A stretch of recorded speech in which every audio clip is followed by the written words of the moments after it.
Glorious summertime here in New York City, where we're headed over to Hell's Kitchen to meet with Joshua Judge, former Broadway star, now agent to the stars, where we're gonna preview one of his listings in the iconic Stella Tower.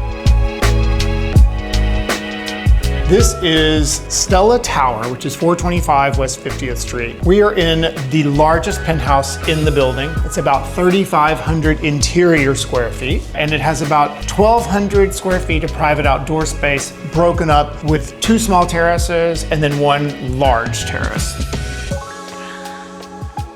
We're on the 16th floor of the building, which is actually the top floor, obviously. There's only 50 apartments in the building, starting on the 10th floor. Every residential apartment in this building has views because this is a landmark protected Clinton historic district where you can't build above 7 stories. So the fact that the residences start on 10, which by the way, 10 is actually higher because the ceiling height is so high in this building, then every single apartment, even if you're on floor 10, you've got magnificent city views, river views, downtown, uptown, depending on which direction you're facing. This apartment actually has 4 exposures. Yeah, I was just gonna say 360-degree views. I'm looking out the window right now at the Hudson River. That's right. You see Midtown, you see Uptown, you see downtown. Times Square. Your views are immediately protected. You will have a building pop up here and there, but in this apartment, what's right outside your windows is not gonna change.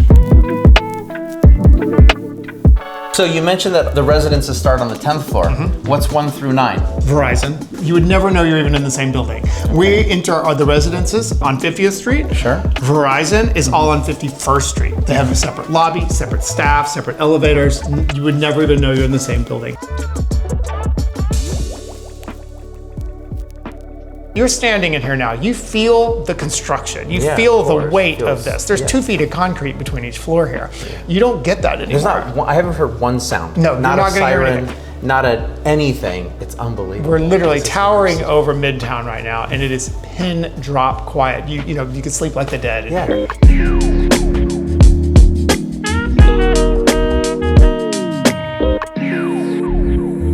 There is a lot of luxury in this apartment that you often don't get. In fact, you're gonna be hard pressed to find something that this apartment doesn't have. The living room, which we're standing in right now, has 2 terraces immediately off of this living room. The one behind me overlooks Times Square, which at night glows in a really beautiful, exciting way.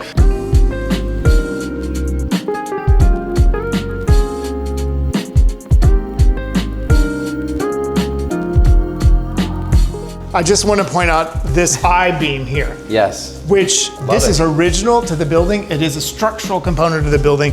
And as you can tell, this has been painstakingly restored, painted with a fireproofing paint to be one of the most focal points of this room. The architects that did the building wanted to honor Ralph Walker's original architecture and show some of these historic elements. Oftentimes with the alteration agreements, and for those of you that aren't familiar with alteration agreements, you have to get permission to do certain work in buildings in New York and elsewhere. For the obvious reason, is this actually an element that could have been removed? Yeah, absolutely, because first of all, we're at the top of the building. Anything can be done if you want to spend the time, money, and effort in doing it. The architect of the building is Ralph Walker. His work in the early part of the 20th century is known for being this really beautiful neo-Gothic architecture, and it has a little bit of a Deco flair to it. And Walker Tower was the first conversion of a Ralph Walker building, and that completely set the bar for a new level of luxury, and that was also developed by JDS. While we refer to this as the sister building of that, it's actually named after Ralph Walker's wife, and that's why it's called Stella Tower. On ZIMNER'S Law, we're gonna bring you into the most exclusive listings this city has to offer, an opportunity that only a few can experience. We want you to see behind the marketing of these listings and the agents that make that happen.